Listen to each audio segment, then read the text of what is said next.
Senhoras e senhores, autoridades presentes, boa tarde. Informamos que esta cerimônia está sendo transmitida e gravada pelo canal IEA-USP.br ao vivo. Boa tarde a todos, boa tarde audiência dos canais virtuais, senhoras e senhores. Neste momento daremos início à cerimônia de posse de Muniz Sodré, como titular da Cátedra Otávio Frias Filho de Estudos em Comunicação, Democracia e Diversidade. A Cátedra Otávio Frias Filho de Estudos em Comunicação, Democracia e Diversidade é uma iniciativa do IEA, em parceria com a Folha de São Paulo, com o objetivo de promover pesquisas e disseminar conhecimento sobre o papel da comunicação para a manutenção e o constante fortalecimento da democracia, incluindo os direitos das minorias e contra os diferentes tipos de discriminação. Temos aqui neste dispositivo as seguintes autoridades: professor Dr. Vahan Gopian, magnífico reitor da Universidade de São Paulo, professor Dr. Muniz Sodré, presidente da Biblioteca Nacional de 2009 a 2011, que tomará posse como catedrático, diretor do Instituto de Estudos Avançados, professor Dr. Guilherme Ariplonsky, publisher da Folha de São Paulo, irmão de Otávio Frias Filho, senhor Luiz Frias, professor Dr. Naomar de Almeida Filho, reitor da Universidade Federal da Bahia, de 2002 a 2010, e reitor da Universidade Federal do Sul da Bahia, de 2013 a 2017, que realizará a saudação, a professora doutora Roseli de Deus Lopes, vice-diretora do Instituto de Estudos Avançados, o coordenador acadêmico da cátedra, professor Dr. André Chaves de Mello e Silva. Destacamos, registramos e agradecemos a presença e audiência das seguintes autoridades que se registraram antecipadamente.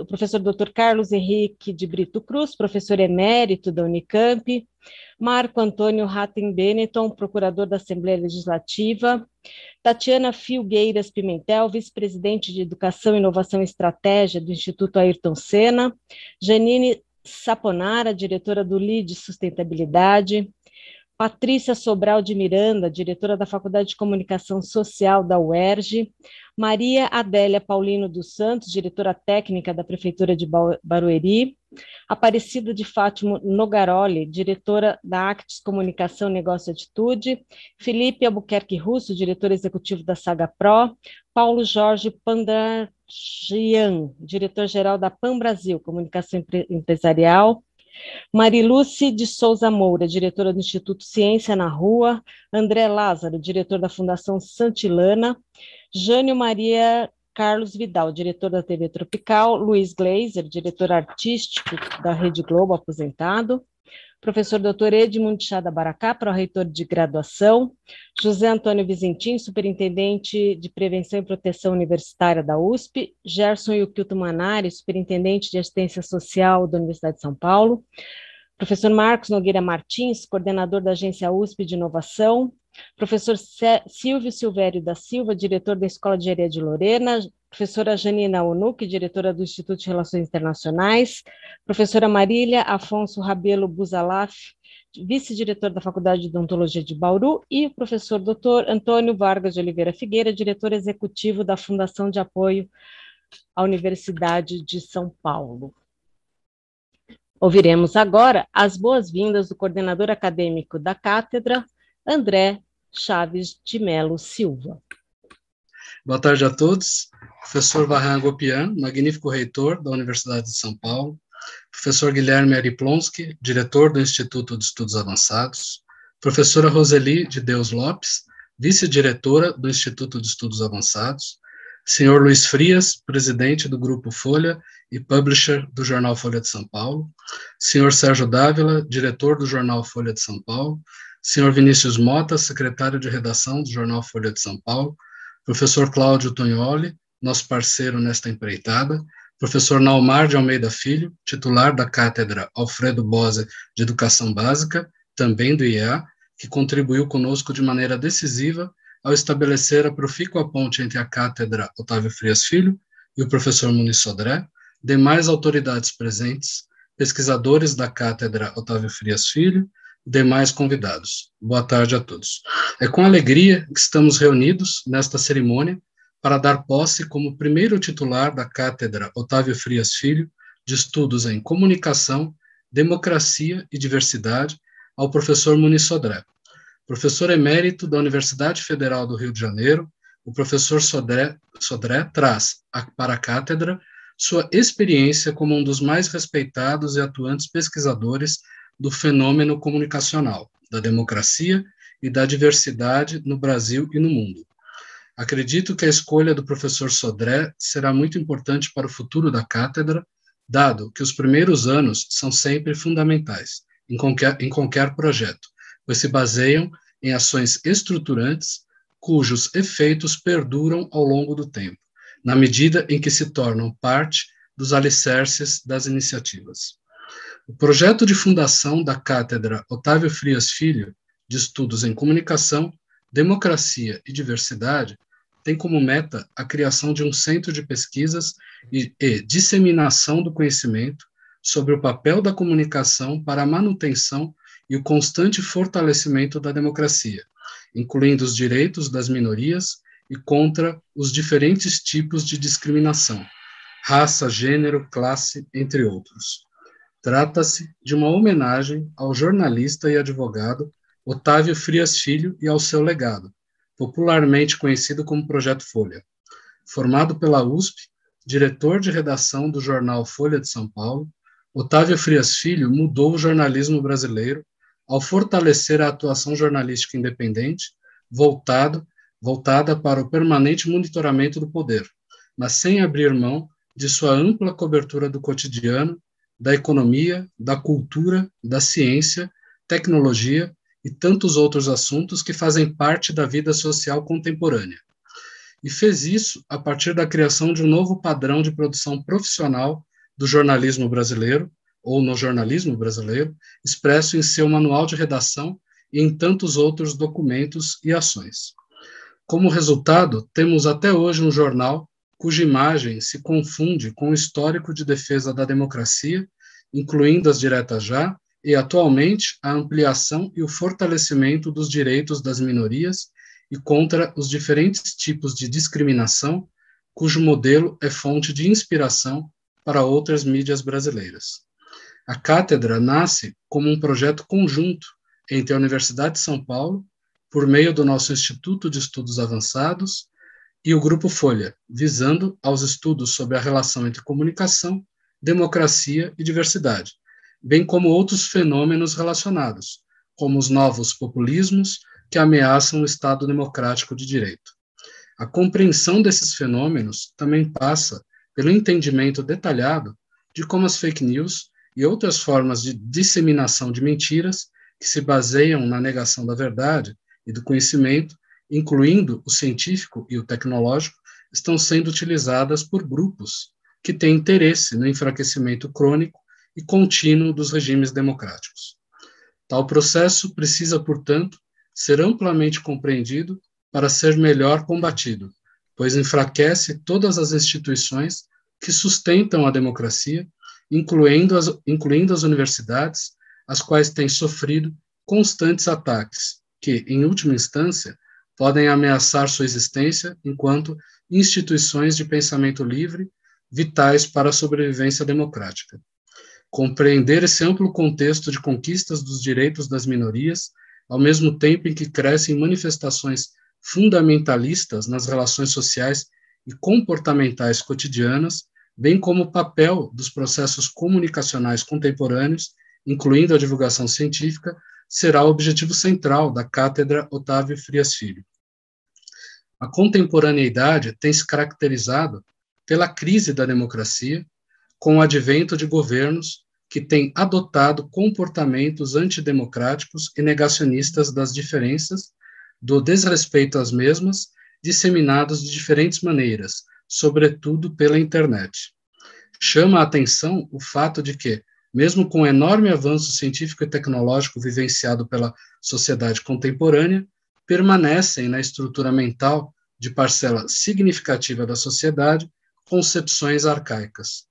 Estudar este fenômeno, bem como o papel da comunicação para o fortalecimento da democracia, por meio do respeito às diferenças, em última instância, aos direitos humanos, é a ação urgente e fundamental, a qual deve ser estruturada de forma multi e interdisciplinar, visando a construção de novos conhecimentos. É de suma importância que, no Brasil, sejam pautados projetos de pesquisa e de formação de alto nível nessa área, com o objetivo de ampliar o alcance do pensamento e da ciência implicados no advento e no desenvolvimento dos estudos sobre diversidade e democracia, baseado nas melhores práticas da ciência. Para tanto, é fundamental que a melhor universidade do Brasil e o mais importante jornal do país se unam para a melhor compreensão dessas questões dentro do espectro do fenômeno comunicacional, contribuindo para a evolução do panorama nacional e internacional desses estudos e discussões. Todos os anos, a cátedra terá chamadas públicas para a composição de grupos de estudos voltados para as temáticas anuais do ciclo, ou dos ciclos. Neste ano, em pouco mais de uma semana, tivemos cerca de 176 inscrições para 50 vagas, o que revela o tamanho da demanda social por conhecimento nessa área. Positivamente surpreendidos por esta enorme demanda, decidimos acolher a todos neste primeiro ciclo da cátedra, que terá linhas de pesquisa permanentes, inserção na pós-graduação e um prêmio, também em homenagem ao nosso patrono, Otávio Frias Filho, e a sua trajetória em defesa da democracia, da cultura e da liberdade. Ainda em tempo, gostaria de dizer que a ideia de criarmos esta cátedra surgiu a partir de conversas entre o professor Tonholi e eu sobre o cenário atual brasileiro e a falta que faz Otávio Frias Filho. Foi aí que percebemos que a melhor forma de homenageá-lo, contribuindo para o país e para a perpetuação do seu legado, seria a criação de um centro de pesquisas dedicado à comunicação e à democracia. Ato contínuo, o professor Tonholi entrou em contato com Luiz Frias, que acolheu a ideia com enorme entusiasmo, acrescentando ao eixo temático a diversidade, elemento fundamental na compreensão das democracias contemporâneas. Em novo ato contínuo, entrei em contato com a reitoria e o IEA, onde encontramos imediato e entusiasmado apoio ao projeto, sobretudo dos professores Guilherme Ariplonsky e Roseli de Deus Lopes, pelo que somos muito gratos. Tempos de pandemia significaram e ainda significam profundas dificuldades, mas também se constitui, em uma janela de oportunidades, de reflexão necessária e fundamental. Gosto de pensar a cátedra como resultado deste contexto, da necessidade de inovarmos para conseguirmos continuar respirando e, por que não dizer, sonhando com um país melhor. Por tudo isso, e pela excelente e alegre convivência que temos tido, preparando o ciclo cujas atividades se iniciam hoje e se estenderão ao longo dos anos de 2021 e 2022, saúdo o professor Muniz Sodré, um dos sobreviventes da pandemia, pois cabe lembrar sua longa luta ano passado contra a doença que quase o tirou de nós. Faço votos de que o senhor tenha um ciclo repleto de excelentes realizações. Agradeço à reitoria, ao IEA, em especial a dedicação de seus funcionários, e à Folha de São Paulo pela concretização desta iniciativa.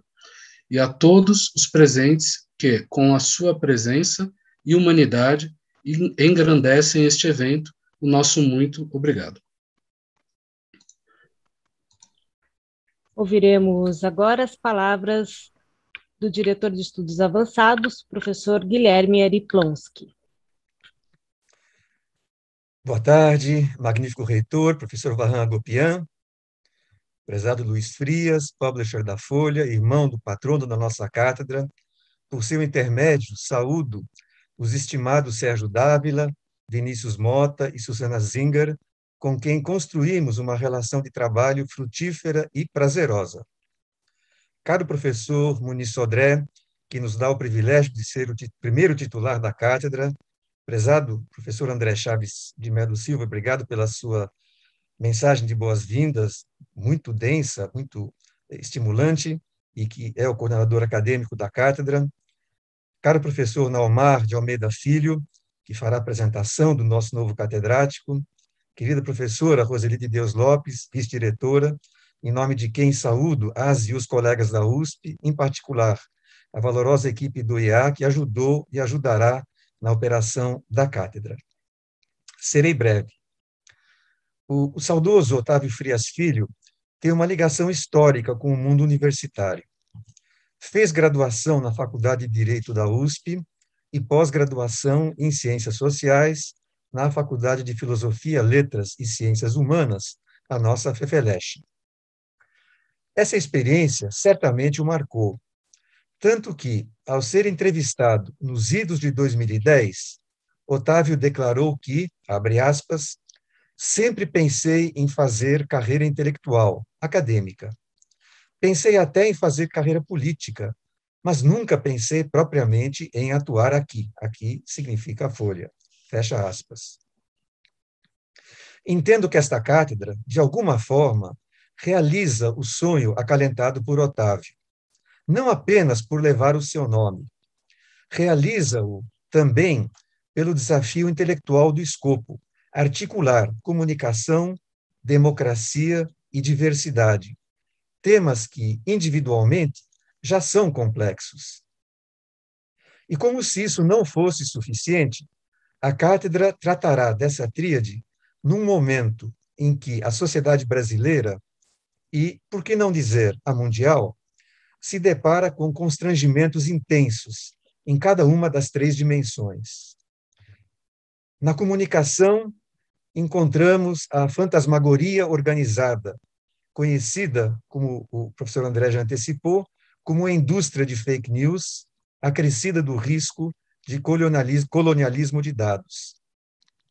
Na democracia, espalhou-se o vírus do antagonismo exacerbado. Sobrepassando limites de todos os tipos, esse vírus vem gerando tempestades políticas inflamatórias que põem em risco de vida nossos valores básicos, como a liberdade. Esse risco é composto com o que o historiador israelense Yuval Noah Harari denomina, abre aspas, risco da ditadura digital, capaz de potencializar a combinação de biotecnologias e poder computacional de formas dramáticas, fecha aspas. Por sua vez, a diversidade tem sido objeto de aspirações e conquistas legítimas, mas também é alvo crescente de instrumentalizações pérfidas. Novamente, recorro a uma frase do nosso patrono, ao ele recordar a reação que teve ao convite do pai para ser editor da Folha. Abre aspas. Viriam tempos difíceis pela frente, mas sabia que, se não aceitasse, ficaria o resto da vida me acusando de ter sido omisso e covarde. Fecha aspas.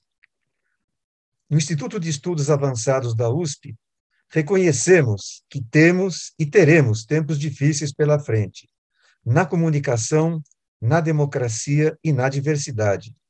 Os três pilares da sociedade que perfazem a cátedra.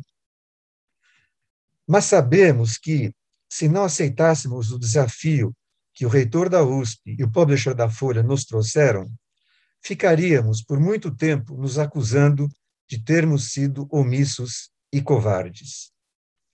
Tenho a convicção de que a cátedra gerará contribuições relevantes para cada um dos temas e, mediante abordagem interdisciplinar, também para o seu tratamento conjunto.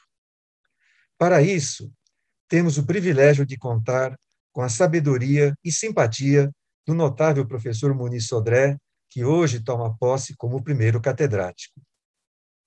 Ele terá, como já antecipou o professor André, uma equipe de jovens pesquisadores e pesquisadoras que os coordenadores da cátedra, professor André Chaves e o secretário de redação da Folha, Vinícius Mota, selecionam. Poderá contar também com o envolvimento de outras iniciativas do IEA que se dedicam a temas conexos.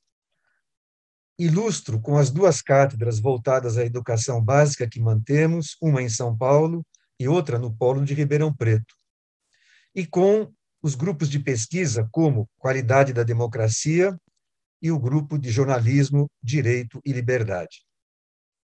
Contamos também com o engajamento do nosso parceiro, que, por feliz coincidência, divulgou há apenas 4 dias a informação de que a Folha mudou o seu conselho editorial e, assim, abre aspas, reforça a diversidade. Fecha aspas. Bem-vindo, professor Muniz Sodré, longa e frutífera vida à Cátedra Otávio Frias Filho. Obrigada, professor Plonsky, pelas suas palavras. Ouviremos agora as palavras do publisher da Folha de São Paulo e irmão de Otávio Frias Filho, o senhor Luiz Frias. Boa tarde a todos na sala, boa tarde ao reitor Varran, boa tarde ao professor Guilherme, à professora Roseli, obviamente ao nosso homenageado hoje, o professor Muniz Sodré. Boa tarde a todos aqui presentes. Nós ficamos muito felizes com a escolha do professor Muniz. Acho que o professor Guilherme resumiu aí de uma maneira muito correta que essa foi uma grande escolha pela biografia do professor Muniz. Ficamos muito felizes aí com a recuperação que o professor Muniz teve da doença que o acometeu o ano passado, o total reestabelecimento do professor Muniz Sodré. E eu vou ser breve aqui hoje, dizer que estamos realmente muito felizes com esse filho de pé. Então, saúdo aqui o professor Muniz Sodré e estamos aqui muito felizes no dia de hoje. Obrigada pelas suas palavras. Agora teremos a saudação ao catedrático. Então, bom, texto escrito pelo professor Naumar, né? Saudação ao primeiro titular da Cátedra Otávio Frias Filho, do Instituto de Estudos Avançados da USP. Ao elaborar este modesto texto de boas-vindas ao mais novo catedrático do IA, além de revisitar as estantes, tive imenso prazer em encontrar na internet as deliciosas entrevistas de Muniz. Estamos diante de um intelectual público, militante, na estirpe de Sartre a Chomsky, Dionísio Teixeira, a Lélia Gonzalez, capaz de enfrentar o desafio de integrar a verticalidade analítica com a horizontalidade da comunicação ampla, simples e objetiva. Muniz Sodré de Araújo Cabral nasceu em São Gonçalo dos Campos, no recôncavo da Bahia, em 1942.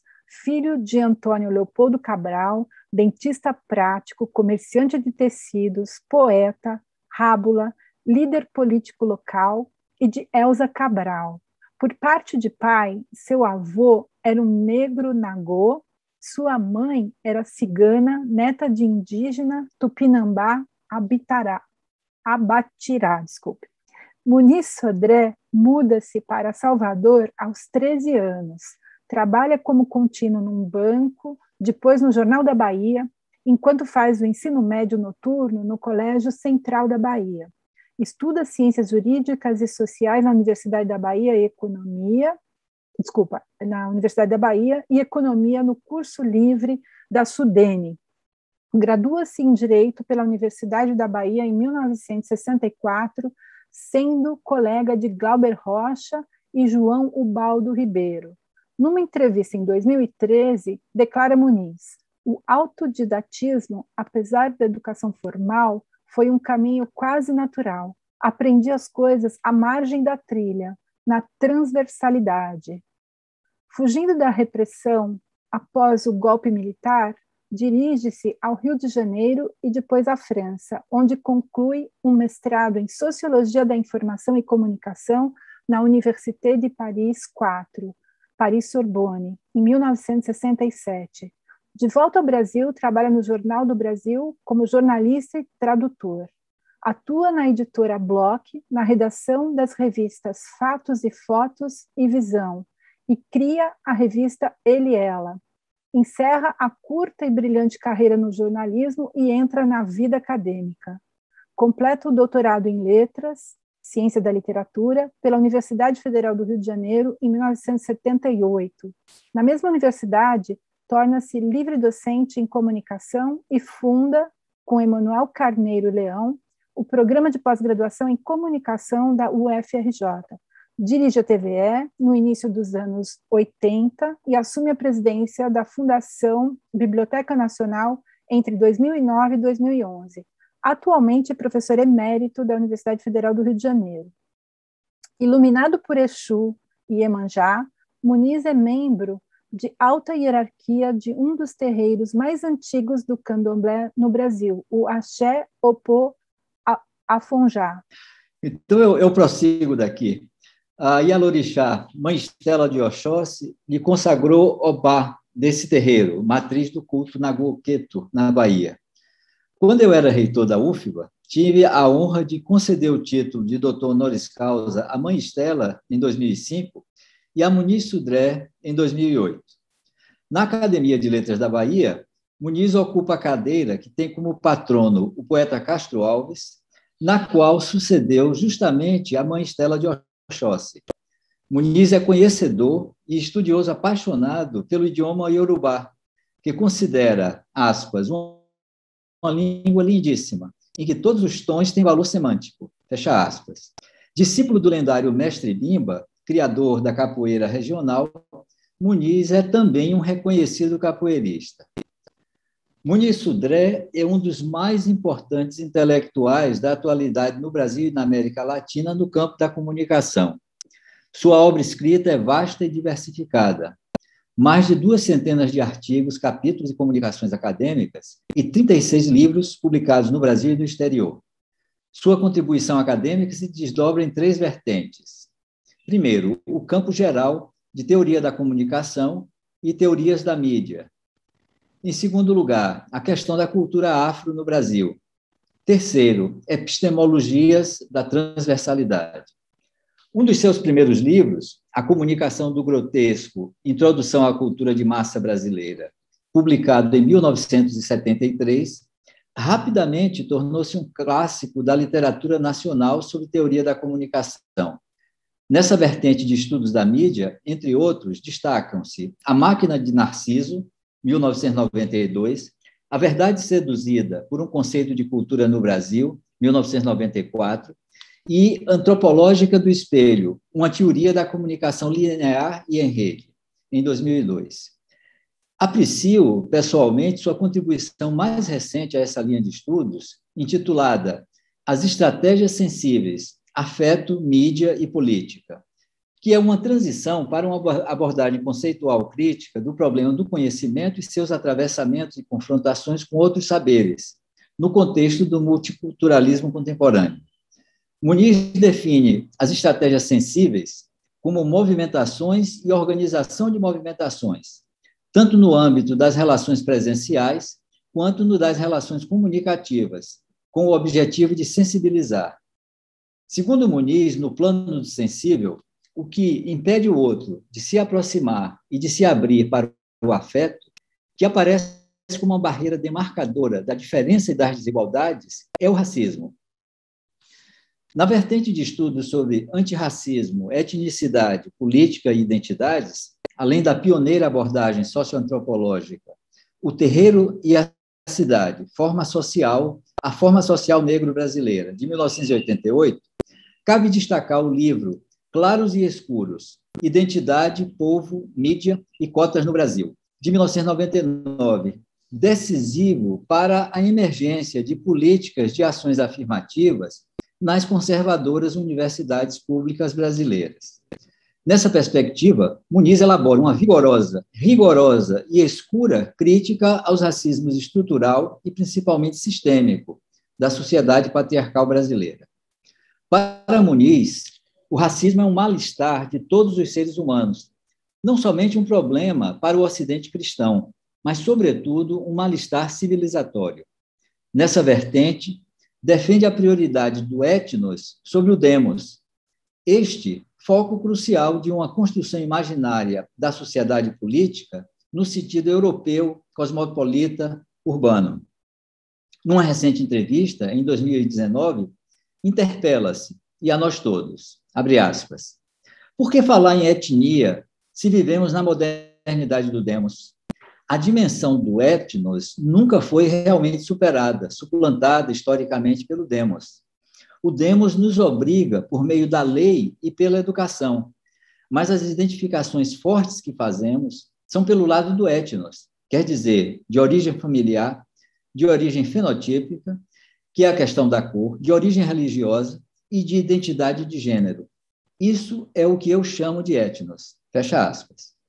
A terceira vertente da obra de Muniz, que propõe o classificar no campo das epistemologias da transversalidade, parte de uma categoria operativa inovadora, a noção de estratégias sensíveis.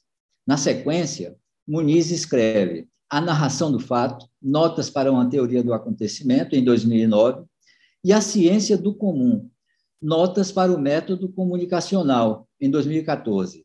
Recompondo suas pontes teóricas com a teoria da comunicação, respondendo ao desafio de dotá-la de estatuto epistemológico enquanto campo científico. De Hegel a Wittgenstein, de Marx a Heidegger, de Bateson a Goethe, de Freud a Gramsci, de Jäger aos frankfurtianos, de Vátimo a Agamben, Muniz demonstra um fôlego analítico impressionante e um voraz apetite crítico, amebiano, preparando-se para mastigar e digerir essa nata gorda e grossa de eurocêntricos herdeiros de Kant. Nessa demarche, Deleuze e Foucault o inspiram a enfrentar os novos fenômenos imaginários, políticos e praxeológicos do capitalismo cognitivo, com base nos conceitos de bios virtual e de comunidade de afetos, num contexto global. A posição epistemológica de Muniz parte da comunicação como a ciência do século XXI, um novo mutante dentre as ciências sociais, que aglutina e articula várias outras disciplinas do pensamento social, antropologia, sociologia, psicologia social, economia, geografia, ecologia.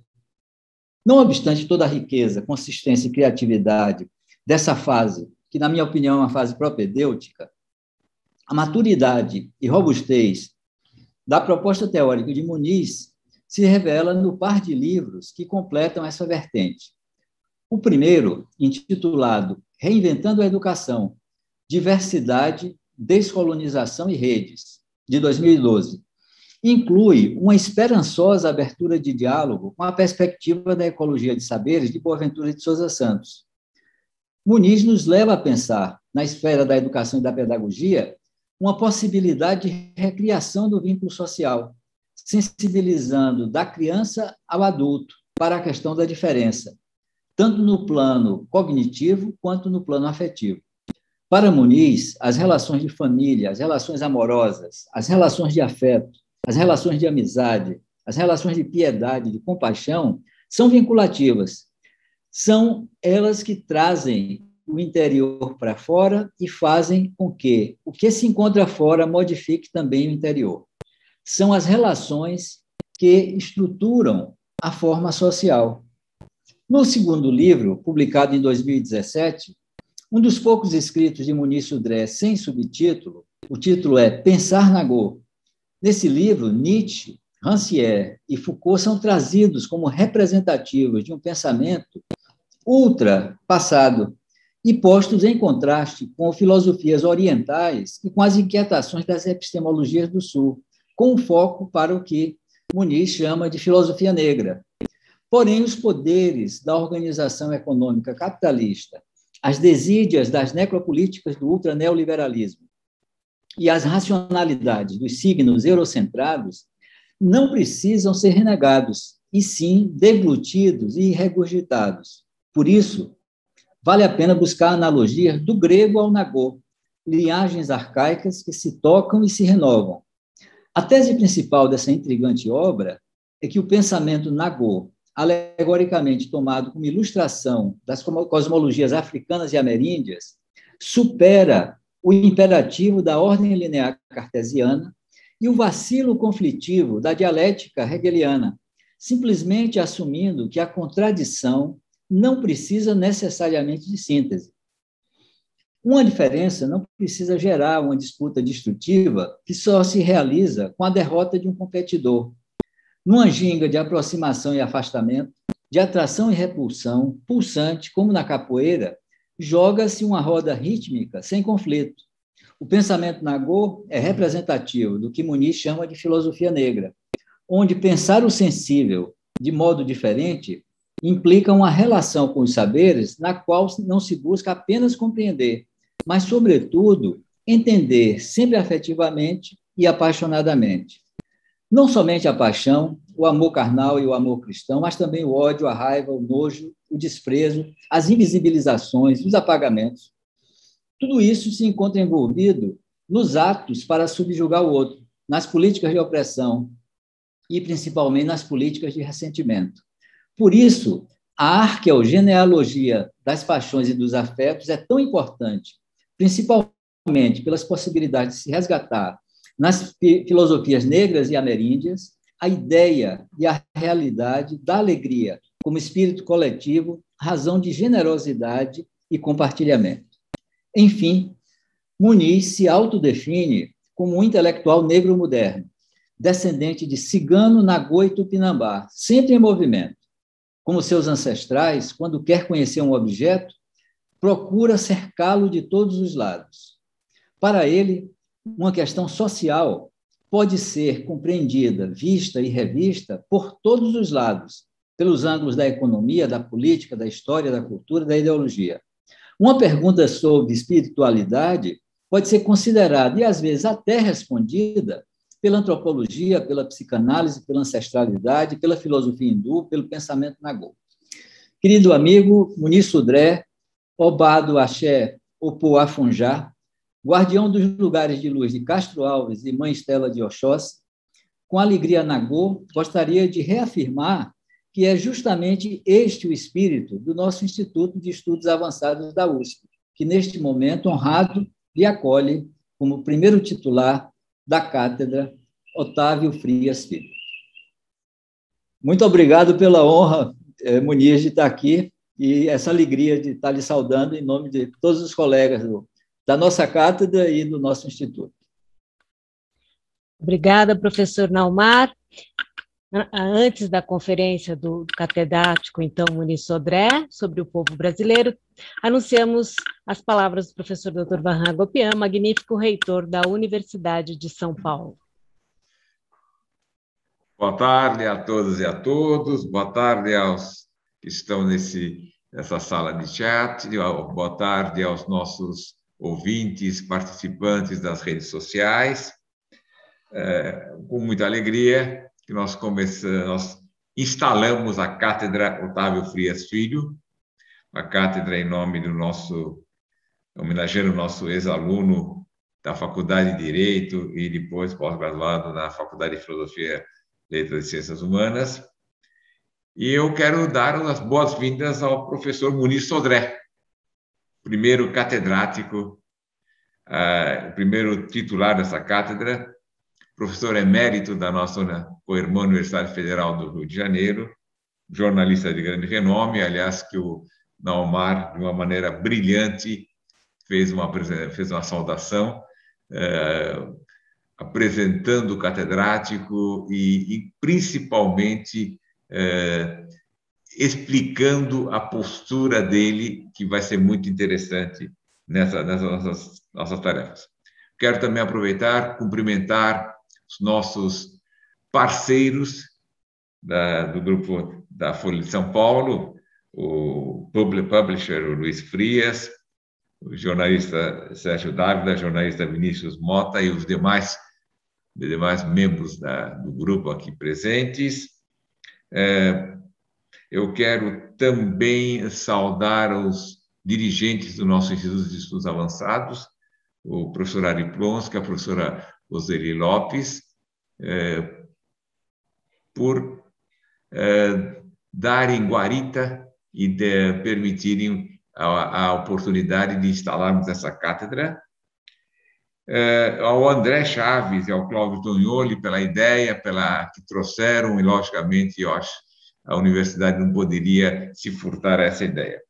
Eu não vou repetir o que meus colegas falaram, mas acho que vale a pena transmitir a todos os presentes essa ideia de cátedra que a universidade adotou nos últimos 10 anos. Não tem nada a ver com aquelas cátedras antigas que nós tínhamos até 68 aqui na universidade, em que você tinha um professor todo poderoso que dominava uma área de conhecimento e era vitalício até ele se aposentar ou vir a falecer. Não temos nada com essa estrutura antiga.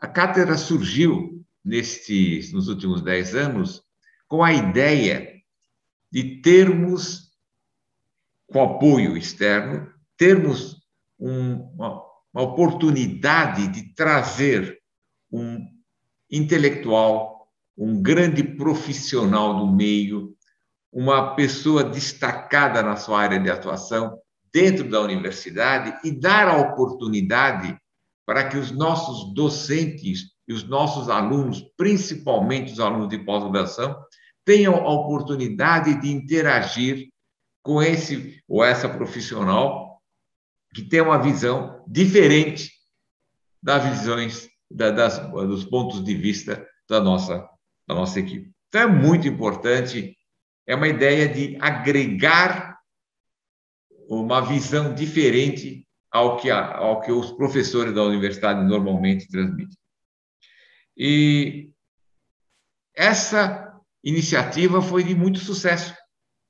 Basta dizer que nós já temos mais de 10 cátedras, todas elas com o apoio de alguma instituição externa, essa em particular pelo grupo da Folha de São Paulo, e que sempre estamos tendo oportunidade de dispor de dezenas de profissionais de grande renome, como foi o próprio professor Naumar, que nos honrou também de assumir uma cátedra, e agora o professor Muniz Sodré. E essa é a ideia, é a universidade ter uma visão mais diversificada, já que nós estamos falando de diversidade, a universidade ter uma visão mais aberta, de outras ideias conviverem com as ideias da universidade. Por isso mesmo que os catedráticos não são necessariamente acadêmicos. Casualmente, o professor Muniz Sodré é professor emérito da Universidade Federal do Rio de Janeiro, mas não é obrigatório isso. Nós já recebemos primeiros ministros, líderes políticos, líderes intelectuais, pessoas ligadas à própria indústria, como catedráticos. Então, é uma visão diferente, uma visão, uma nova vamos dizer, uma nova abordagem de um mesmo tema.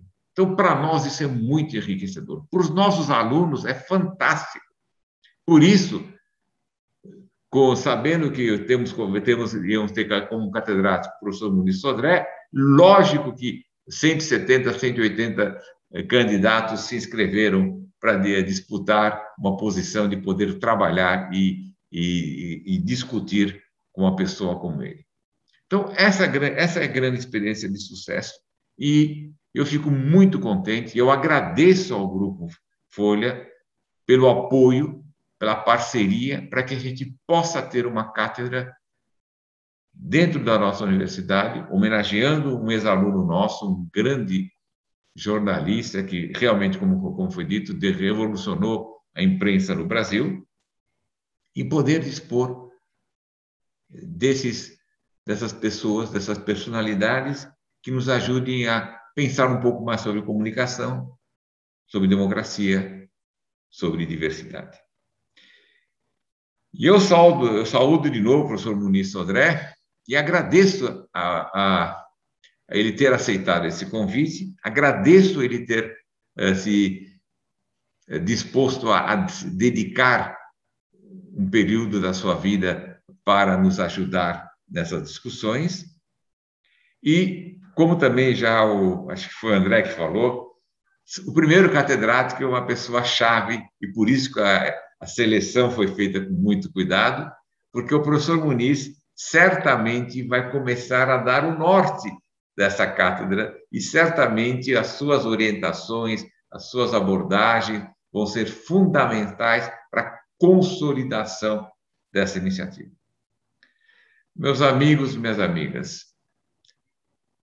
a universidade se fortalece com essas diversidade de opiniões e de ideias. A universidade torna-se cada vez mais um loco de debate.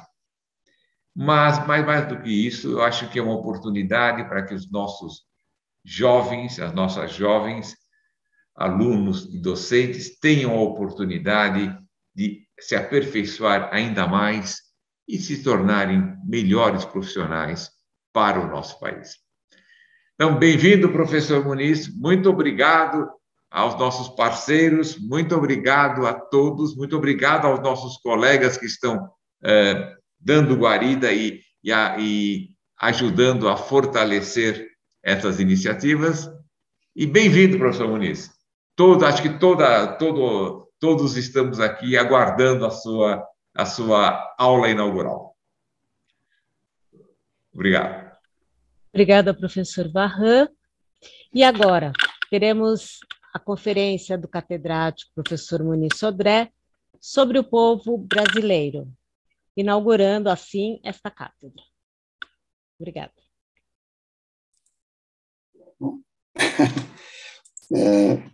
Boa tarde. Eu vou citar rapidamente, nominalmente, o magnífico reitor Vaha Agopian, professor Ari Plonsky, o publisher Luiz Frias, a professora Rosali, os jornalistas Sérgio Dávila, Vinícius Mota, a professora Zinger, professor André Chaves, professor Tignoli, e o auxílio, eu diria, luxuoso da Silvia Bonassa e do senhor Alziz. Eu gostaria de agradecer muito, tanto à Folha quanto ao UEA da USP, a honra do convite.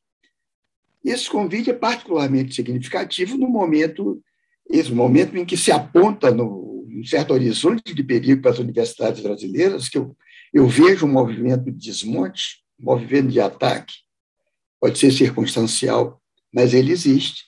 E esse braço estendido da USP, junto com a Folha, para temas tão candentes, isso realmente é muito estimulante para mim. Então, eu quero, sinceramente, agradecer a todos, em especial ao professor Naumar, pelas palavras tão generosas e pelo resumo também tão atento e tão vivo que fez de posições de praxis de teoria minhas. Eu, então, passo agora a falar de povo, que esse título temático da cátedra Otávio Frias Filho, que é Diversidade, Democracia e Comunicação, aponta para questões globais. São globais, mas são particularmente essenciais à vida brasileira, porque em todas essas questões ressoa a questão da identidade. Quero dizer, ressoa a questão da dificuldade que temos em dizer o que é que nós somos como povo e como nação. Quer dizer, nós lidamos com uma identidade nacional mal resolvida. É como se a esfinge do mito, lançasse ao território nacional o desafio de se autodefinir sob pena de ser culturalmente devorado. Então, um dos grandes problemas, para mim, é o de tentar contornar as várias simulações históricas do povo do Brasil. E um caminho viável, que eu vou seguir aqui agora, é o de revisar o conteúdo de algumas representações plásticas conhecidas. Primeiro, Já na saída da condição de colônia para reino, Dom João VI encomendou ao pintor Jean-Baptiste Debré o retrato da aclamação dele. A aclamação foi em 1818. Da aclamação como monarca do Reino Unido, de Portugal, Brasil e Agarnes. Era o primeiro rei coroado na América. Água Forte de Debré, que é de 1820, é também o primeiro simulacro oficial da história do Brasil. Porque o rei aparece cercado de povo, que, na verdade, não existia como tal. Não tinha povo. E isso constitui, de certo modo, um populismo. Quer dizer, não havia povo sob a monarquia lusa no Brasil, mas o povo podia ser retoricamente ou pictoricamente simulado, quer dizer, fingido. Ora, é evidente que nenhuma imagem, muito menos uma representação plástica ou um quadro, pode ser avaliado pela suposta correspondência dessa imagem com a realidade retratada. Além disso, as pinturas históricas tendem a parecer bastante uma com as outras, como se o artista se inspirasse mais nas figurações bem realizadas, precedentes, do que nas particularidades temáticas. Só que a simulação da massa populacional, a simulação de povo, é politicamente significativa no contexto sócio-histórico do Brasil. E esse tipo de simulação tem contornos bem variados.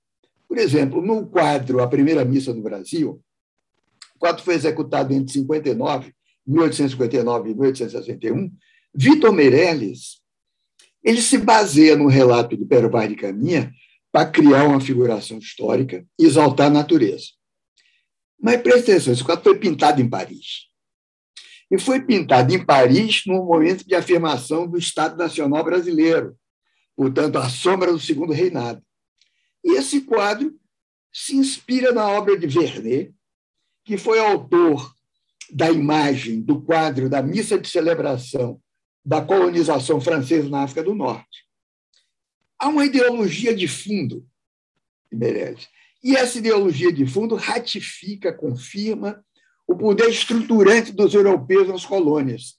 Você tem no quadro, em frente ao celebrante, que é Frei Henrique de Coimbra, você tem portugueses ajoelhados, indígenas empoleirados das árvores.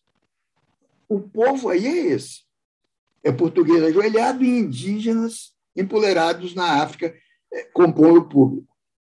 Já Independência do Brasil, quadro que todo mundo conhece como Grito do Ipiranga, Pedro Américo atende a encomenda de Dom Pedro II para celebrar, isso 66 anos depois, celebrar o momento em que a independência é proclamada por Dom Pedro I às margens do Riacho Ipiranga.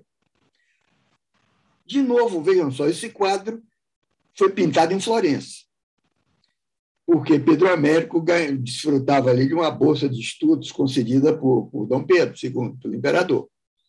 Mas há muitas discussões sobre a total originalidade da obra, porque o Grito do Ipiranga é praticamente uma cópia do quadro A Batalha de Friedland, de 1875, que foi executado durante 14 anos por um francês, Jean-Louis Ernest Meissonier, para celebrar uma vitória de Napoleão contra os russos, uma vitória de Napoleão contra os russos em 1807. Qual é o fato histórico? Qual é a realidade histórica? É que a real independência do Brasil ocorreu, como baiano, às vezes eu tenho até um certo pudor de dizer isso, a real independência do Brasil ocorreu na Bahia, 10 meses depois do evento às margens do Ipiranga, com um grande derramamento de sangue e a participação do que efetivamente poderia ser designado como povo. Ou seja, eram afrodescendentes, soldados, indígenas, fazendeiros, comerciantes. E preste atenção, o mais famoso dos combatentes na Guerra da Independência na Bahia, o mais aguerrido dos combatentes era uma mulher, Maria Quitéria, heroína baiana. Ora, Existe a interpretação maliciosa de que no quadro de Pedro Américo, no Grito do Ipiranga, o povo estaria representado por um carreiro. O carreiro parece alheio ao ato. Na verdade, a exemplo do original de Meissonier, pintor brasileiro não mostrava propriamente povo nenhum, além de militares a cavalo. Quer dizer, se você confronta as versões do que de fato se passou, o quadro, o Grito do Ipiranga, mais dissimula do que simula. Quer dizer, o que Dom Pedro realmente montava era uma mula, em vez daquele brioso corcel. Ele não envergava trajes faustosos ou teatrais. E a parada ao lado do riacho deveu-se, isso diz a doxa historiográfica, a termo mais gentil, deveu-se a uma indisposição estomacal. Ora, já em pleno regime republicano, o pintor Aurélio de Figueiredo, por sinal era irmão de Pedro Américo, ele apresenta na tela o último baile da monarquia, uma ilusão do terceiro reinado, isso é de 1905, ele apresenta a visão do povo brasileiro. E aí nós já temos o povo brasileiro encenado como uma elite branca vestida de trajes finos. Aí, nesse quadro, você tem marqueses, viscondes, viscondessas, barões, conselheiros, militares, personalidades políticas, além, claro, do imperador, da princesa e do consorte dela. E, de fato, os cerca de 3.000 convidados para aquilo que se chamou de baile da Ilha Fiscal, que é o que o quadro retrata, representavam a nata da sociedade oficial. Mas não aparece ali nenhum indivíduo de tez escura. Quando se sabe que havia uma elite parda e razoavelmente influente no segundo reinado. A tela, portanto, é uma celebração alegórica da transição do Império para a República, mas essa República também já despontava como uma simulação plena de modernidade e precavida contra a diversidade da massa populacional. E onde é que estava essa diversidade? Essa diversidade se mostra em textos jornalísticos, textos literários, artigos, relatórios para órgãos de governo.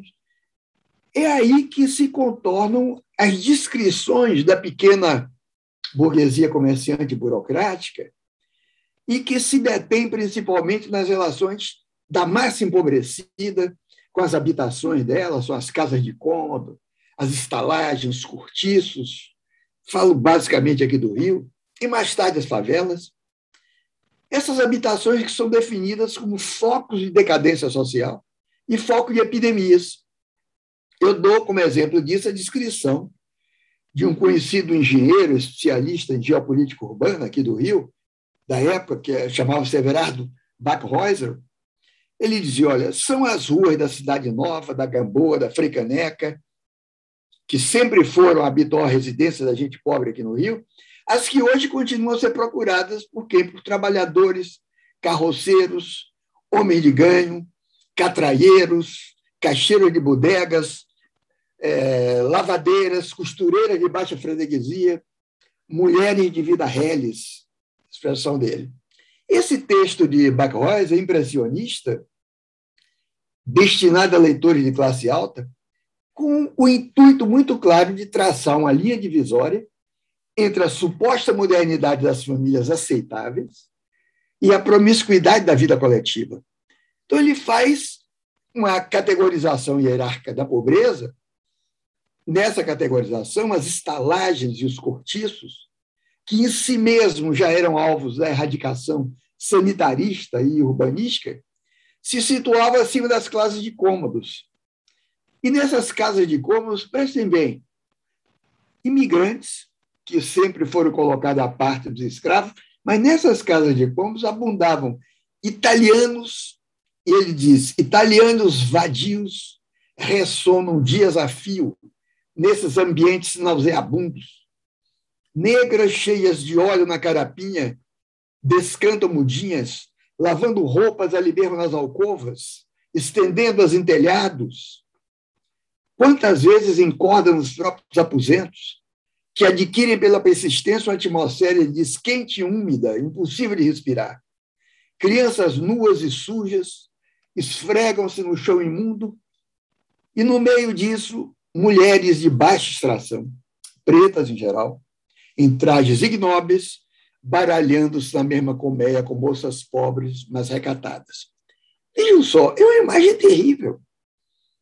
Então, ela serve para nos poder fazer entender como se tornou imperativo para setores profissionais, setores intelectuais das elites dirigentes, atacar por escrito e atacar por urbanismo, por atos urbanísticos, o que se descrevia como inerente ao populacho ou à plebe, ao mesmo tempo que se investia nas simulações quando se tratava de representar por imagens. Eu digo simulação, prestem bem atenção, porque, ao contrário da dissimulação, o ato de simular não esconde o real.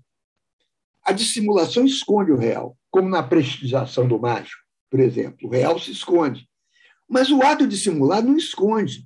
O ato de simular produz uma realidade falsa, uma realidade fictícia, que já era, em germe, uma forma de populismo. Então, nas ficções historicistas, como fica explícito da aclamação do João VI, o sujeito do populismo ele ama abstratamente o povo, uma espécie de derramamento afetivo, e se coloca como uma espécie de parente divino do povo. Vejam bem, do coração de todo populismo parte sempre um apelo perverso à familiaridade. Mas, no fundo dessa simulação, essa simulação, no fundo, ela está no âmago do próprio conceito de povo. Porque povo é uma realidade apenas suposta. Povo só existe quando é politicamente inventado. Tanto, vejam bem, o povo é uma miragem coletiva, é uma miragem que tem a consciência e a durabilidade das condições político-sociais que produziram essa miragem. Portanto, o que eu estou querendo dizer? Que povo é alguma coisa que se fabrica. Vista de fora, a realidade imediata da agregação demográfica num território nacional é gente. E com gente eu quero dizer um número indeterminado de pessoas numa região. Mas pode ser também populacho, pode ser massa. E massa é uma quantidade densa de indivíduos próximos, mas subjetivamente separados. Massa não é multidão, porque multidão é a quantidade de indivíduos fisicamente, subjetivamente ligados uns aos outros, embora de modo temporário. Então, do ponto de vista social, massa é uma figuração pré-política e alheia a qualquer pretensão de verdade do espaço da representação. É o que Horowitz define. Massas são aquelas pessoas excluídas da tomada de decisões em política, excluídas da propriedade, excluídas da participação gerencial em negócios ou indústrias, não participantes em instituições educacionais. E, finalmente, massas são aquelas pessoas deixadas de fora do processo de poder. Então, a essa esfera conceitual que eu estou chamando de massa, pertence uma variedade multiforme de pessoas com descrições físicas, descrições ocupacionais diferentes, de acordo com a diversidade dos territórios, mas sempre agrupadas em termos pejorativos. Então, pode ser alguma coisa como populacho, como plebe, como a canaille francesa, de onde vem a palavra canalha, depois, os Lazzaroni napolitanos, tudo isso designava estratos empobrecidos, estratos marginalizados da população. E, para isso, Marx criou o conceito de lumpenproletariado. Lumpenproletariado, lumpen, em alemão, significa trapo, significa farrapo. O lumpenproletariado, em Marx, é uma camada heteróclita, uma camada desorganizada, que está abaixo da possibilidade de ordenamento ideológico da classe trabalhadora. Ora, em contrapartida, povo remete à ideia de organização liberal das massas. Portanto, o que está de fato simulado nas pinturas de gênero histórico que descrevemos acima, não foi pensado como povo propriamente dito, nem mesmo como massa, no sentido de multidão consciente. Mas, nos nossos quadros históricos, o que há são fantasias em torno de agregados sociais, que são as situações de classe, as profissões, as religiões, a parentela, as demarcações de natureza racial, etc. Em outras palavras, o que aparece ali não é nenhuma verdade humana do espaço ocupado. Portanto, onde é que aparece uma verdade espacial, uma verdade representativa do espaço? Eu diria que essa verdade tem a matriz na ideia de nação. Porque a nação é politicamente indeterminada, mas a nação é apreensível intelectualmente como uma comunidade relativamente estável em termos territoriais, históricos, culturais e psicológicos. Eu acho que não é incorreto designar essa estabilidade como política. Desde que você amplie o escopo semântico, ou mesmo o escopo mítico dessa palavra, na direção do sentido de identidade humana.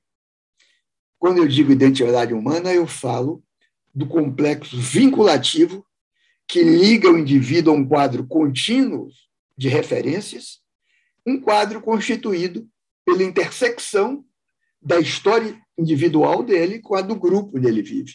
Então, por isso, no século XIX, esse influente orientalista, esse influente filólogo francês, muito lido aqui no Brasil pela elite intelectual brasileira, que é Ernest Renan, ele definiu nação como um princípio espiritual. E no final desse mesmo século XIX, foram várias as minorias oprimidas europeias que desencadearam movimentos nacionalistas voltados para a tentativa de construir, por meio da cultura ou por meio de um princípio espiritual, constituir estados-nação etnicamente homogêneos. E aí estaria acertado num povo particular, mesmo sem território, o fundamento nacional. Caso, por exemplo, do povo israelita, do povo judaico. Ora, portanto, sob a égide da ideologia republicana, o que sempre produziu efeitos políticos é a ficção do povo. O povo é uma ficção. Mas o fictício dessa suposta unidade política de um conjunto demográfico representa um problema conceitual, porque a ideia de povo, que é etimologicamente a tradução do grego demos para o latino populus, não tem a transparência que se pretende à primeira vista, falar o povo tal. O povo também pertence como nação no âmbito amplo do conceito de identidade coletiva, mas comporta diferenças socialmente hierárquicas. Por exemplo, em Roma, populus se refere aos romanos investidos em poder político e jurídico, populus se refere ao patriciado, distinto da plebis, que era gente comum, gente sem os privilégios cívicos. E na Grécia Antiga, o aglomerado genético de colonos ou de ocupantes de uma região era etnos, ou seja, era uma identificação coletiva a partir de fontes que são também critérios de pertencimento comunitário. No etno, as fontes são arcaicas, são as fontes simbólicas, as fontes religiosas, e que, na verdade, são as fontes mais duráveis, são as fontes mais enraizadas, são as fontes menos escolhidas, quer dizer, elas são indicativas da consciência que tem um grupo humano de se diferenciar do outro em função de costume, de língua, de crenças. Já Demos era o nome de cada uma das 10 diferentes tribos em que se subdivide a Ática, a região ao redor de Atenas. Então, esses demos que foram reunidos depois da reforma de Clístenes, já com um princípio de escolha ou de racionalidade identitária. Portanto, é com esse princípio que as tribos fizeram valer politicamente o poder das diferenças. A tribo demos, poder kratos, democracia. A democracia é o poder das diferenças. Então, mesmo conduzida por camadas aristocráticas das tribos, a subjetivação coletiva se orienta pela tração democrática implicada na cidadania. Povo, portanto, já então, na Grécia, é uma forma dinâmica. Povo é mais do que ser, povo é tornar-se. O povo não é, o povo se torna. Portanto, o povo é um processo que produz o seu próprio sujeito. Um processo que produz politicamente o próprio sujeito. Então, a modernidade ocidental inaugura uma distinção importante. Povo é gente concebida como demos e não como etnos. Portanto, povo é um princípio.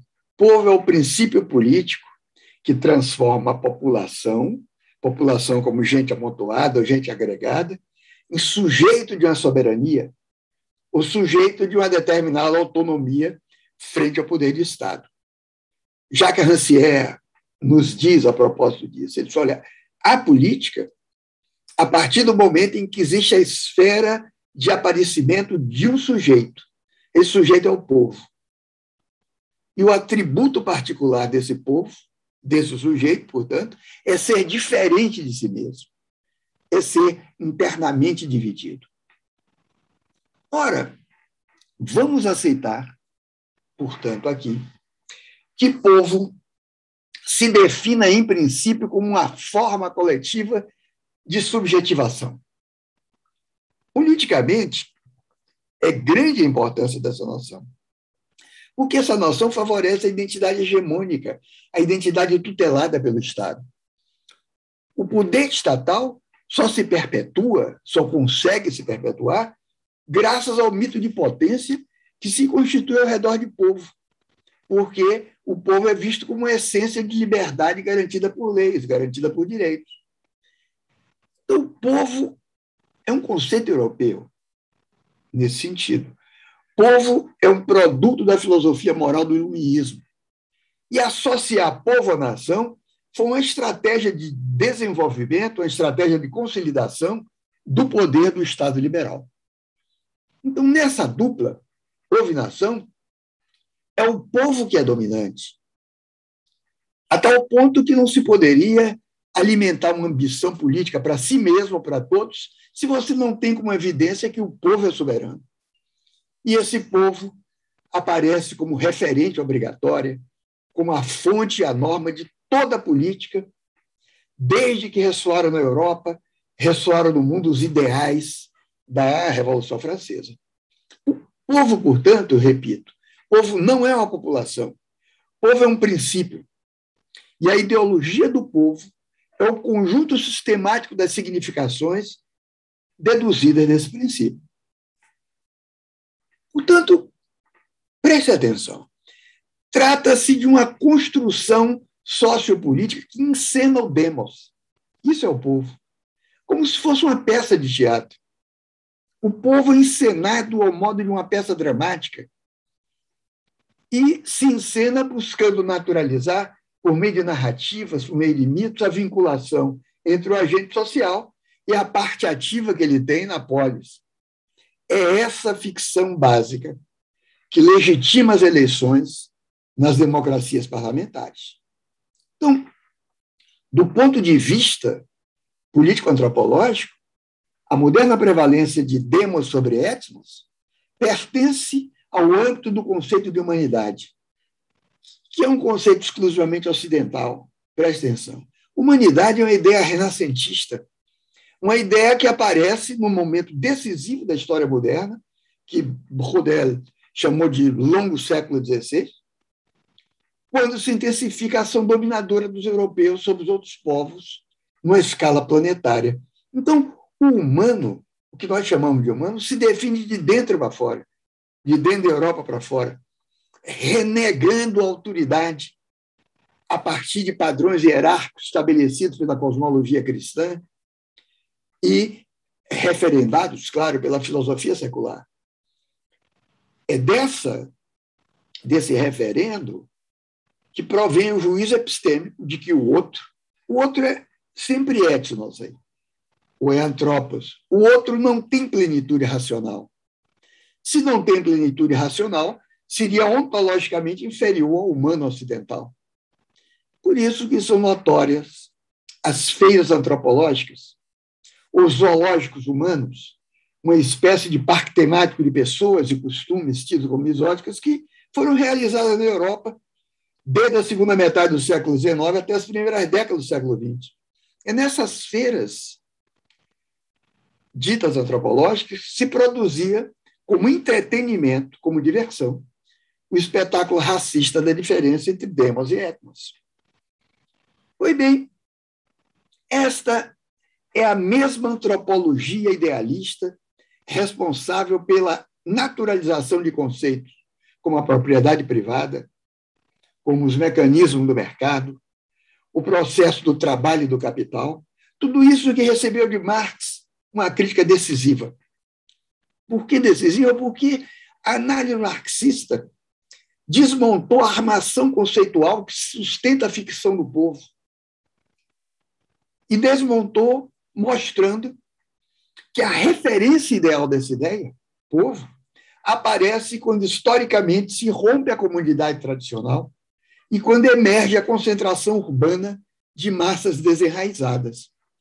Povo, portanto, para ser bem sucinto, é o mito da fusão entre comunidade e sociedade.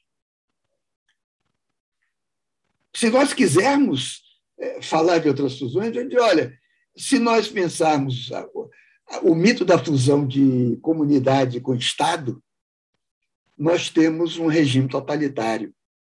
Se quisermos pensar a fusão de comunidade com nação, nós temos um nacionalismo. Posso fazer muita coisa com o mito de povo, mas a verdade é que a análise marxista desmascarou o mito do povo e revelou o que é que o povo, esse mito, ocultava idealmente. O que é que ocultava? Era o salariado e a luta de classes. Ora, vejam bem, de modo geral, para as elites dirigentes, em determinados momentos de histórias específicas, é estratégico desenhar um perfil identitário valorizado. Quer dizer, desenhar um perfil de povo. E, ao mesmo tempo, manter nos lugares dominados outras formas de subjetivação. Daí a negação elitista, que sempre houve, de outras possibilidades concretas de povo, sintomatizada no conceito de etnia. O conceito de etnia tenta contornar a ideia de raça, mas, no limite, etnia é a negação de qualquer outra historicidade além daquela reconhecida no Ocidente. Eu não conheço, por exemplo, ninguém fala numa etnia americana, numa etnia francesa, numa etnia alemã. É étnico. Da mesma forma que raça é sempre o outro. A etnia é sempre o outro. No entanto, ressoa ainda hoje entre nós a frase do abolicionista Joaquim Nabuco. E a frase é, textual dele, os negros deram um povo ao Brasil. Ora, é uma frase referida a outro perfil identitário, outro perfil civilizatório, que chegou aqui com a diáspora escrava, sob a égide do etnos. Nesse caso, povo não tem o mesmo sentido gerido pelo liberalismo europeu. Povo se dispõe a ser entendido como identidade civilizatória, ou então, se retomamos a definição de Renan, como princípio espiritual. E isso é o que acontece com os povos ou com as nações da diáspora africana no Brasil. É isso que acontece com os povos originários, os povos indígenas do Brasil. Mas isso permite, no tocante aos negros, assinalar a presença na história nacional de um povo diaspórico, um povo correspondente a um paradigma civilizatório distante do modelo europeu. Eu diria que esse paradigma é, primeiro, além dos povos tradicionais, dos povos originários, esse paradigma no tocante ao negro é propriamente africano e é compartilhado no Brasil por Bantos Nagôs. Eu tenho que dizer que esse povo passou despercebido aos modernistas paulistanos, porque os modernistas ensaiaram uma revolução artística e intelectual da indefinição de povo nacional, mas eles figuraram um amálgama caótico, um amálgama anárquico de diferenças culturais, tipificado no personagem Macunaíma, de Mário Andrade, um grande livro, aliás, que é o herói sem nenhum caráter. Um herói sem nenhum caráter. É como se essa brasilidade afora dele também não tivesse caráter. Mas será que toda essa movimentação humana de que eu estou falando constituiria um demos? Esse povo diaspórico? Ou se trata simplesmente de um acontecimento sincrético das migrações forçadas de uma diversidade do etnos? Eu diria que esse povo, o povo da diáspora, não remete à ideia europeia de uma unidade politicamente conformada, mas à unicidade de um acontecimento, que é a diáspora escrava. Um acontecimento regido por uma disposição estruturante, uma origem que reorienta extraordinariamente a subjetividade. O mesmo pode ser dito a partir dos judeus, ou a propósito dos judeus, que sempre se constituíram como povo a partir de um acontecimento ancestral. A diáspora negra, a diáspora escrava, tem muito a ver com a diáspora judaica. Só que a descrição do acontecimento afro-brasileiro atesta a possibilidade de povos. Quando eu digo povos, eu digo formas diversas de subjetivação coletiva no mesmo território nacional. O que é que nós temos? Nós temos os negros, temos os indígenas, temos os camponeses, temos os ribeirinhos, temos os caboclos, temos os brancos. E quanto aos indígenas, é frequente que eles próprios rejeitem essa caracterização e se identifiquem como povos originários, como povos tradicionais, que se diferenciam por idiomas. Temos os tupinambás, os mundurucus, os krenakas, os carivéus, os pataxós, os guaranis, os uarós e muitos outros. No total, tem uma certa dúvida com relação à cifra total, mas eu tenho um número de 305 povos e 274 línguas aqui no Brasil. Ora, é no interior das simulações. E essas simulações são forjadas pela incapacidade das burocracias dirigentes de aprender a realidade histórica dos povos nacionais. É no interior das simulações que surgem e se desdobram os populismos diversivos. O populismo é filho do totalitarismo de tipo fascista, que arma doutrinariamente a ideia de concessões populares, conceder coisas ao povo. O populismo é também primo irmão do nacionalismo vesgo. O que eu chamo de nacionalismo vesgo? Esse nacionalismo que se esgota na entoação do hino, na procissão de bandeiras, na entronização das fobias a tudo que seja outro. Essa é a matéria-prima para a manipulação das massas e para a legitimação dos populismos autoritários. Esse é o nacionalismo, como dizia Samuel Johnson, esse notável crítico inglês da segunda metade do século XVIII. Samuel Johnson disse que esse nacionalismo é o último refúgio do canalha. Isso quer significar o grau zero da moralidade, o grau zero da virtude cívica, abrigado numa abstração patriótica. Então, vejam bem, e eu estou me aproximando do fim. Na mídia contemporânea, desaparece a ideia política de povo. Porque a mediatização da vida social coincide com o momento histórico de enfraquecimento do liberalismo político, o enfraquecimento histórico do trânsito da ideia liberal de povo em favor de uma nebulosa massa populacional, estatisticamente redefinida e fixada pelo mercado ampliado. Então, nessa conjuntura, o povo se converte em resto da história. O povo se torna nicho mercadológico.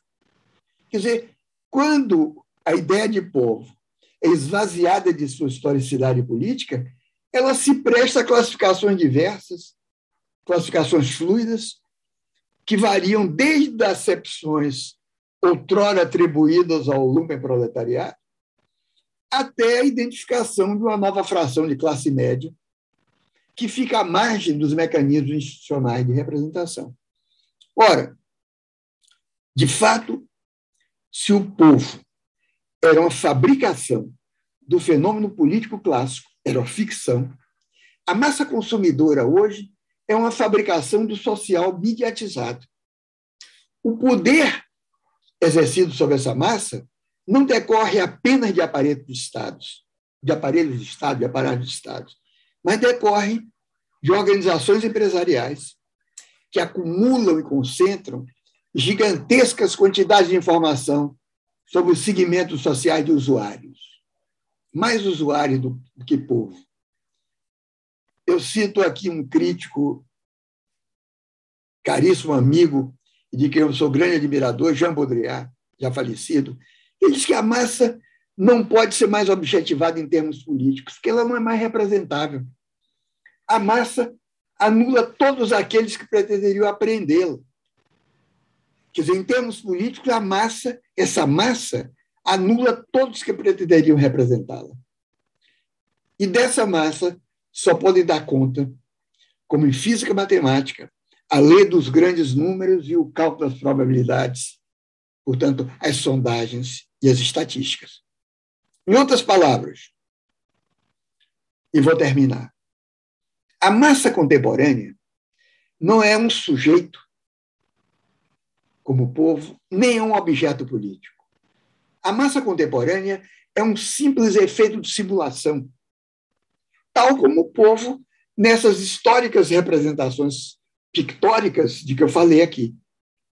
Isso não quer dizer que os algoritmos que hoje respondem por essa simulação deixem de inscrever a discriminação racial, porque já se investiga o racismo algorítmico. Mas isso também não quer dizer que, na eventual presença convulsiva nas ruas, esteja proibida às massas de se tornarem politicamente povo. Porque, como eu disse, o povo não é, o povo se torna. É possível tornar-se sempre povo. E quem é esse povo? Quem será esse povo? Eu diria que povo será sempre aquele autorizado a repetir esse grande político e poeta angolano, porque eu nutro imensa admiração, chamado Agostinho Neto. E Agostinho Neto diz num de seus poemas, ele diz: as minhas mãos plantaram pedras nos alicerces do mundo. Povo é isso. Povo é aquele que politicamente planta pedras nos alicerces do mundo. Muito obrigado. Obrigado, professor Muniz Sodré, por essa conferência maravilhosa. E com essa conferência, anunciamos o término de posse do professor Muniz Sodré como titular da Cátedra Otávio Frias Filho, de Estudos em Comunicação, Democracia e Diversidade. A Universidade de São Paulo agradece a presença e a audiência de todos nos canais virtuais e deseja uma ótima noite. Obrigada.